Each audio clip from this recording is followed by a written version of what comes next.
So some of you will know that I grew up sort of half of my growing up years were in Canada, the other half were in Sweden. So I moved to Sweden when I was 7 years old, and my parents still live in Sweden, actually. And I did not know a single word of Swedish when I moved there. None of us did. I have 2 brothers and then my sister. My sister wasn't born yet when we moved there the first time. So it was just us 3 boys. Now, I was 7, my brother was 5, and then my youngest brother was 4, I guess. Yeah. And so we, of course, as little kids, picked up a lot of words from our friends, little friends that we played with.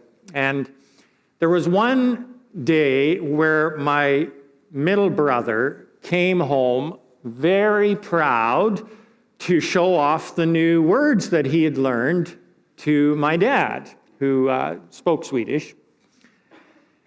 And when he opened his mouth and rattled off this new phrase that he had learned, my dad's jaw dropped to the floor. And he was like, "Where on earth did you learn that?" And he said, "Oh, the boy next door taught me." And you can imagine what I'm going to say next. He had taught him some very explicit language, let's just put it that way. Some choice words. And of course, my brother didn't know there was anything wrong with that. And maybe you speak 2 languages and you have had similar experiences or whatever, learning things that maybe your parents didn't really want you to learn. Oops. Yeah. Well, why is swearing such a bad thing? Or why is it such a thing where people get worked up about it? I've been a pastor now for almost 32 years, and I am constantly amazed when I introduce myself and people say, "So what do you do for a living?" As soon as I say I'm a pastor, one of the most common reactions is, "Oh, sorry about my language." Why is it such a big deal about saying colorful things around a pastor? And I've had people that know me say, "Well, he didn't grow up like in a bubble, you know. He doesn't rub shoulders with normal people." So why is it that people are so embarrassed about their language around pastors? It's almost like people think that a pastor's job is to make sure that other people don't do anything wrong. And I mean, it sort of is your job to look after your own kids and try to make sure that they don't do things wrong. But a pastor's job is not to be a parent to everybody. Just so you can relax. I'm not, kind of ready to slap your fingers with a ruler or something if I hear you use language. So if that's not my job to kind of keep after you like a parent keeps after a child, what is my job? And the question maybe even more importantly is, what is Jesus' job in our lives? Sometimes I think I have gotten Jesus' job and my job mixed up. Sometimes I think I'm supposed to do the things that only he does, and sometimes I think he should be doing some things that are actually my job to do. So I want to talk about this topic head on today.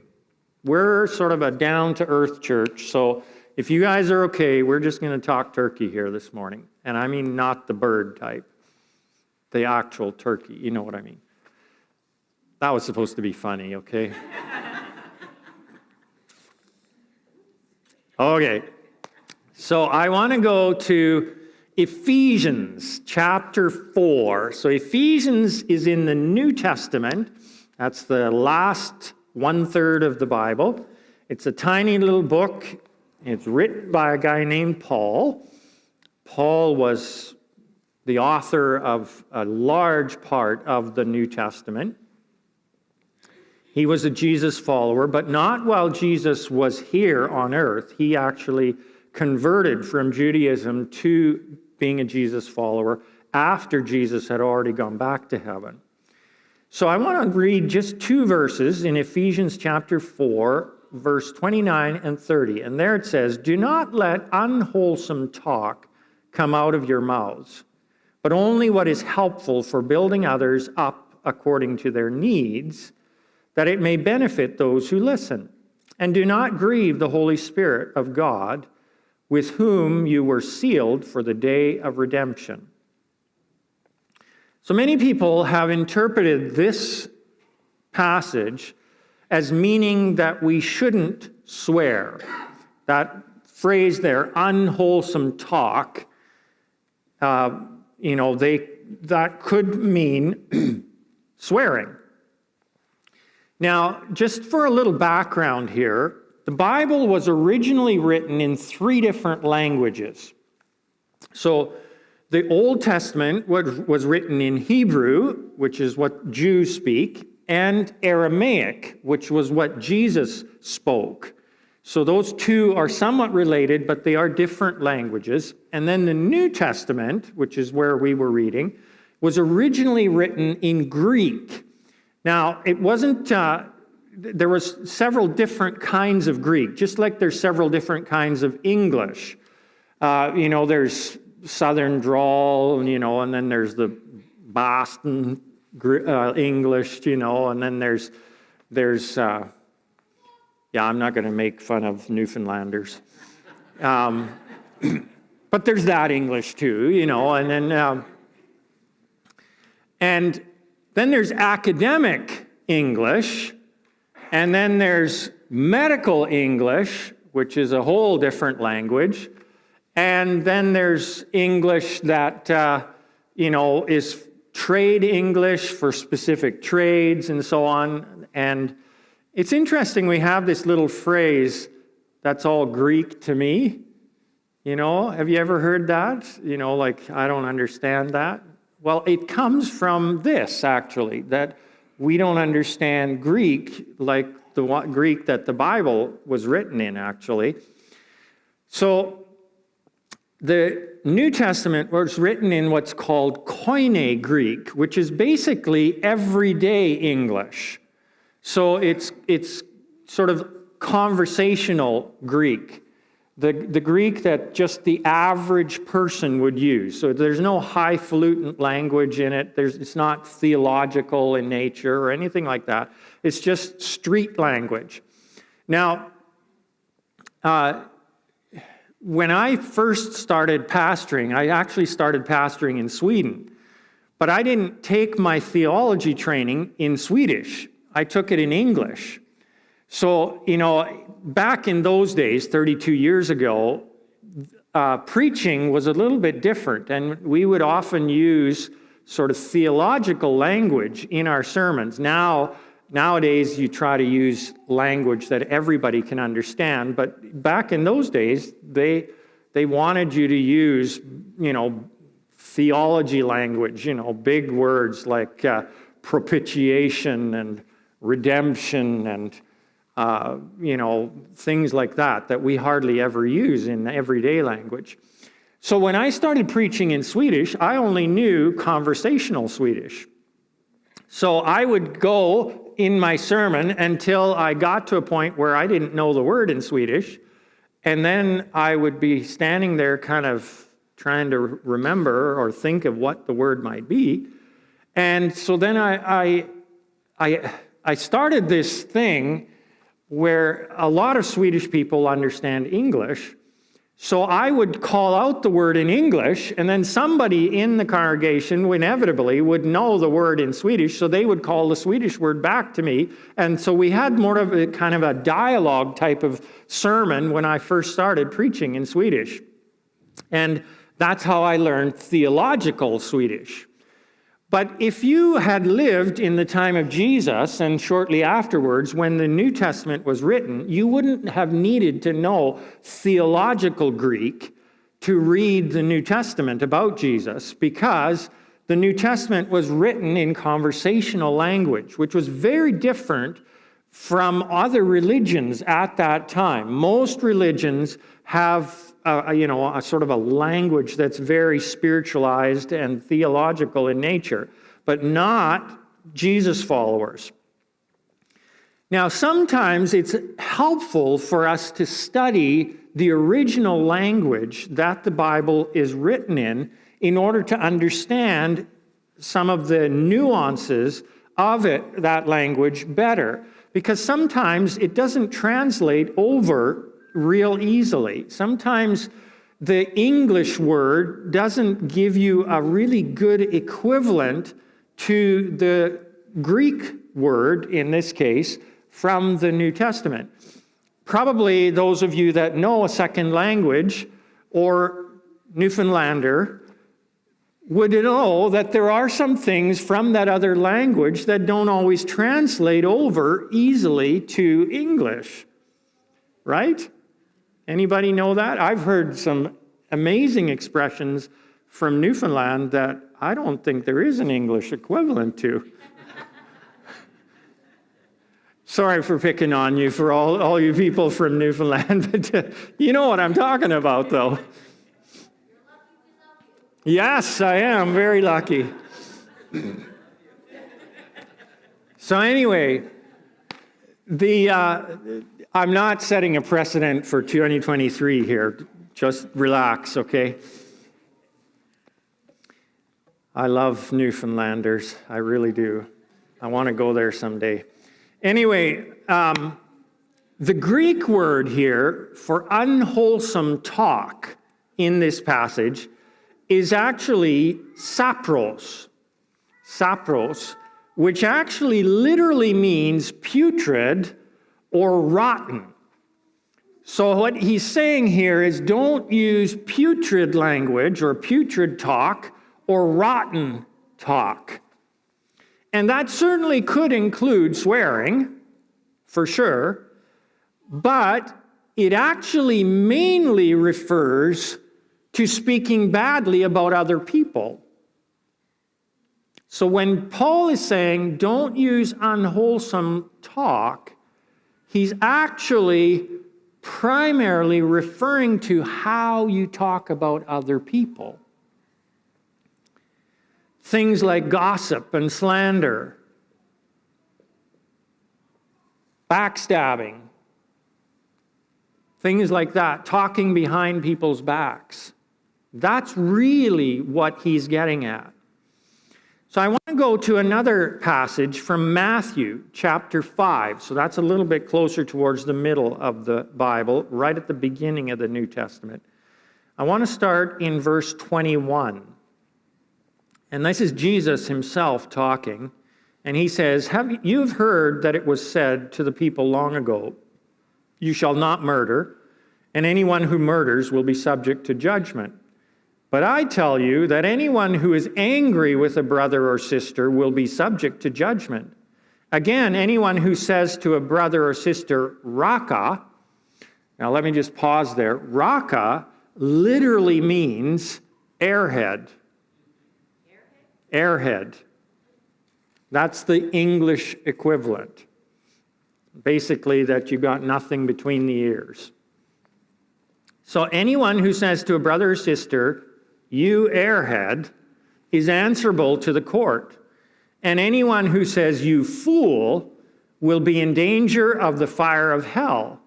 Therefore, if you are offering your gift at the altar and there remember that your brother or sister has something against you, leave your gift there in front of the altar. First go and be reconciled to them, and then come and offer your gift.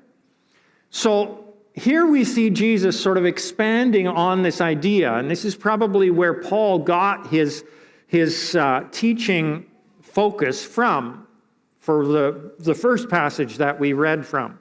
Love for others is the key thing that Jesus wants from us. And speaking in a very condescending way to someone or about someone else is the opposite of loving them. And that's a very serious thing for Jesus. Now, let me just say something here to clarify right up front. Jesus is not talking about being woke. You know, the whole thing about making sure you don't step on anybody else's toes in any way, shape, or form. Being woke is not about loving other people. Being woke is actually about being accepted in certain circles. It's driven by a sense of wanting to be included in the cool crowd. It's not driven by a sense of care for other people. If it was driven by a sense of care for other people, they would be very careful about what they said about everybody. But woke people are only concerned about certain people. And that's why you can tell that the motivation for being woke and for being kind to people are different. Does that make sense? Do you see where I'm going with this? See, the key thing that Jesus is after is where your heart is at.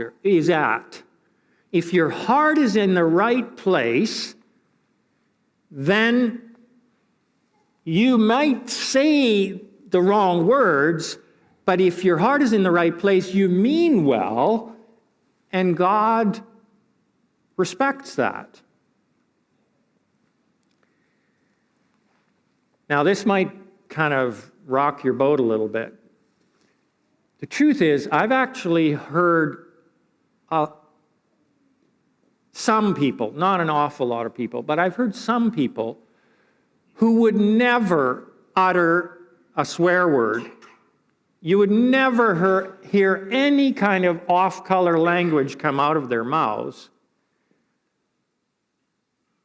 but they will stab your back the instant you walk away.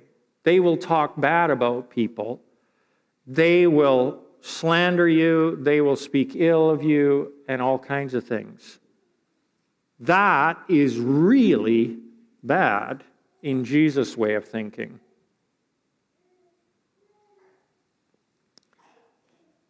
Now, the flip side is I know a few people who swear like sailors, but they would never say anything bad about another person.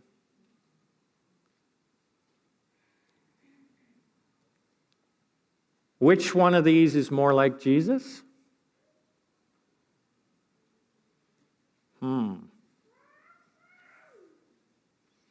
Now, let me just clarify here. You did not say that you did not hear me say that I'm giving you permission to swear like sailors, okay? You did not hear me say that. What I'm saying is the first priority is always to love people. That is the most important thing. Let's go a little further down in Matthew chapter 5 to verse 33. And there we read, "Again, you have heard it said to people long ago, 'Do not break your oath, but fulfill to the Lord the vows you have made.' But I tell you, do not swear an oath at all." And in some translations, it actually says, "Do not swear at all. Either by heaven, for it is God's throne, or by the earth, for it is his footstool, or by Jerusalem, for it is the city of the great king.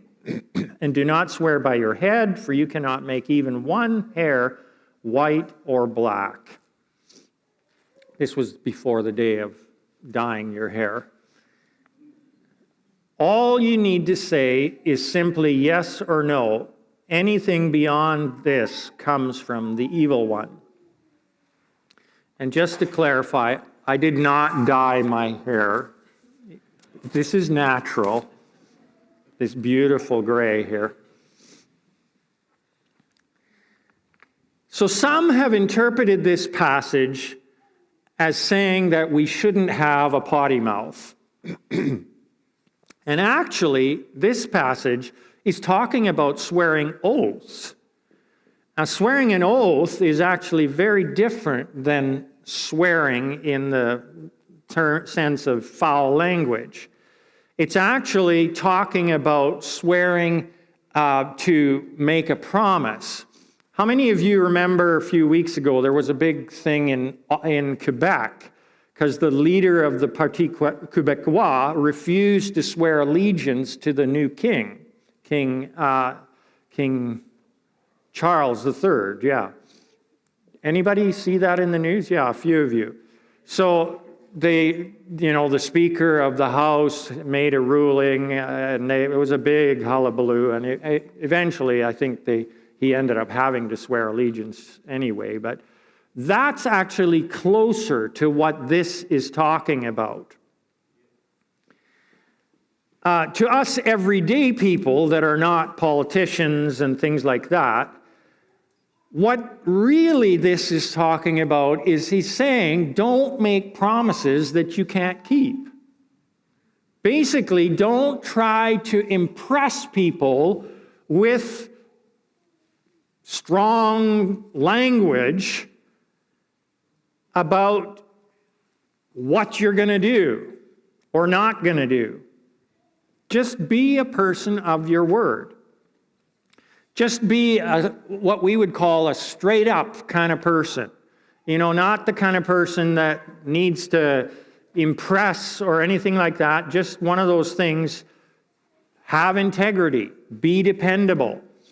It's interesting, 100 years ago, they would shake hands on something. And a person, when they shook on something, you knew it was dependable. They were, if they had any level of integrity, they would keep their word. You could bank on it.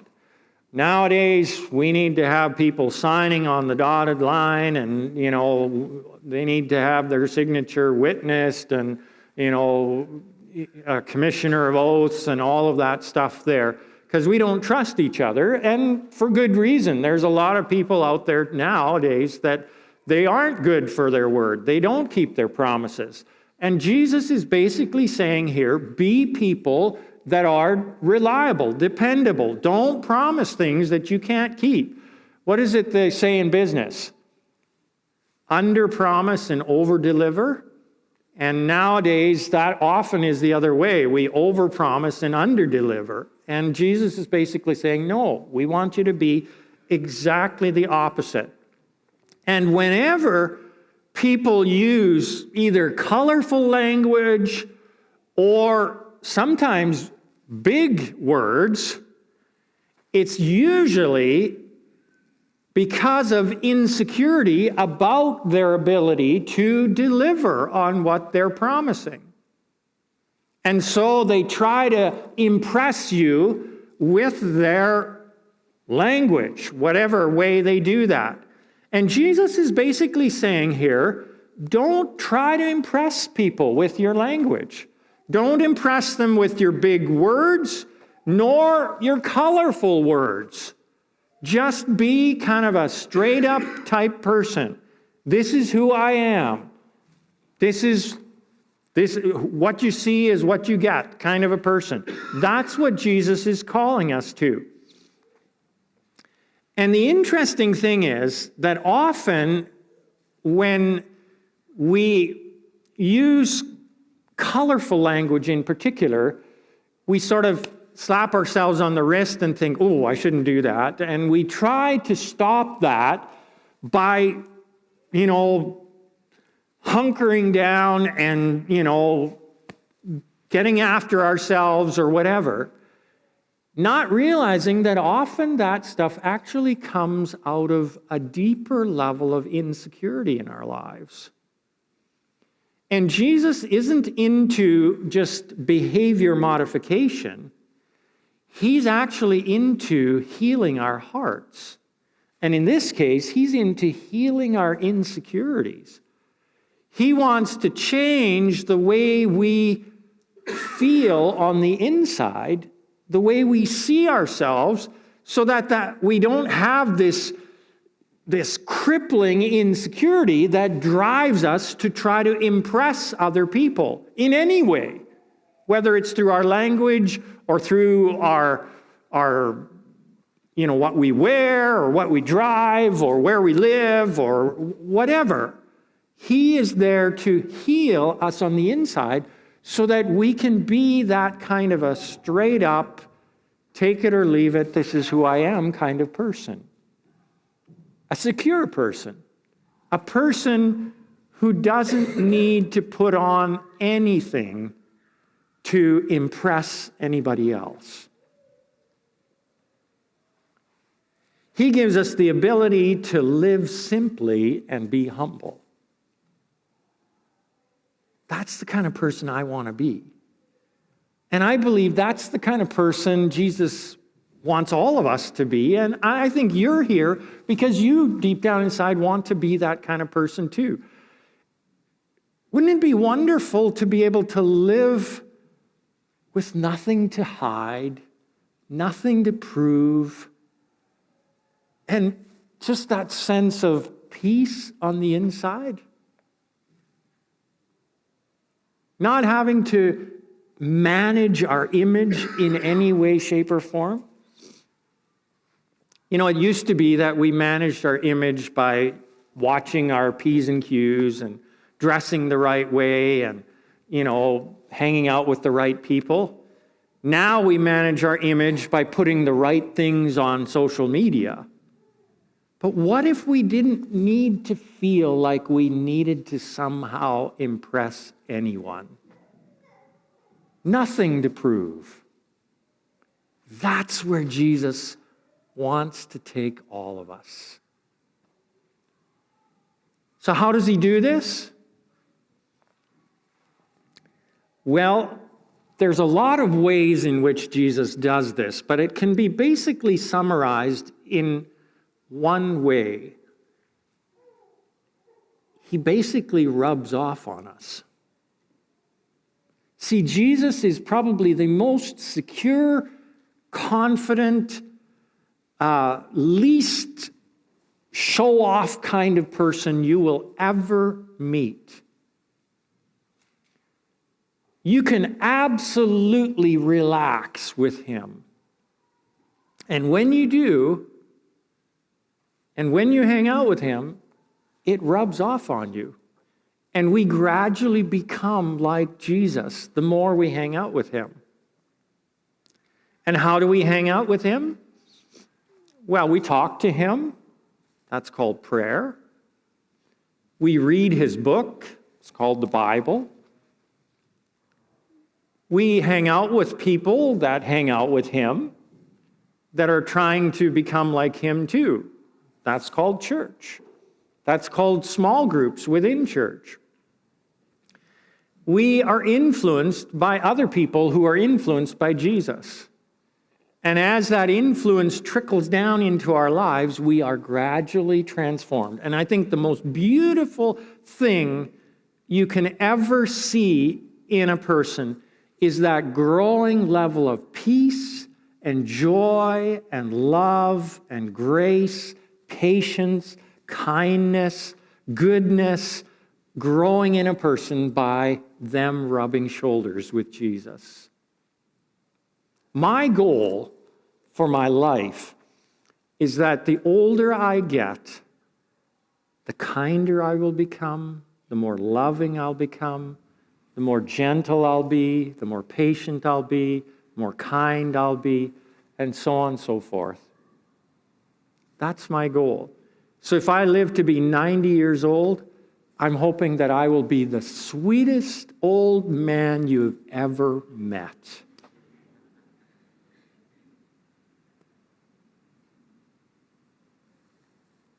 I want to be like Jesus. And I think that will affect more and more the way I talk. the kind of language I use, my need or desire to impress people will gradually disappear. And I'll just be Dallas. The guy all the Newfoundlanders love.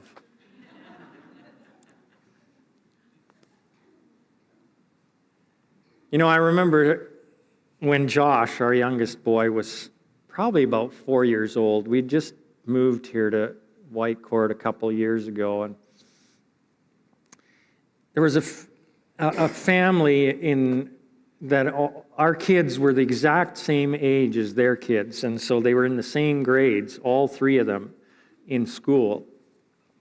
And once a year, they would throw a great big party out on their acreage. And because our kids were the same age as their kids, we got invited to the party. And I'm pretty sure we were the only church people in the whole party. And there was lots of people, probably 40, 50 people there.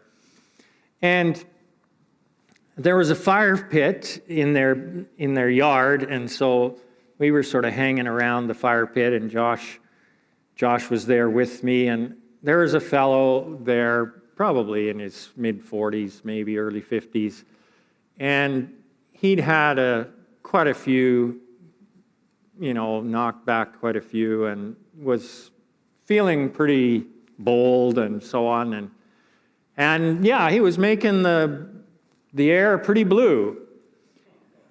And Josh, for those of you that know Josh, our youngest, he doesn't take life laying back. He's pretty, head on, just take it, he's one of those guys that just takes charge. And so all of a sudden, we're standing there around the fire, and this guy is, I was going to say he was pontificating, but yeah, that's a bad choice of words. He was definitely holding court there, and all of a sudden, our 4-year-old Josh lit into him. And he started yelling at him. He said, "You shouldn't be talking like that around my dad. He's a pastor, And it kind of shocked everybody standing there because they didn't know who we were at all. And the guy was like, "Well, he ain't no effing pastor around here," and just kept on going. But a lot of people, when they hear you're a pastor, start backing up and apologizing, but he might have too if he hadn't had as many drinks under his belt. But my question for all of us to wrestle with here is not what kind of language do you use. I think that's really a thing between you and God. My question for all of us to take home today is, who makes you feel insecure? Who intimidates you? And how does that insecurity come out for you? How does it impact the way you act?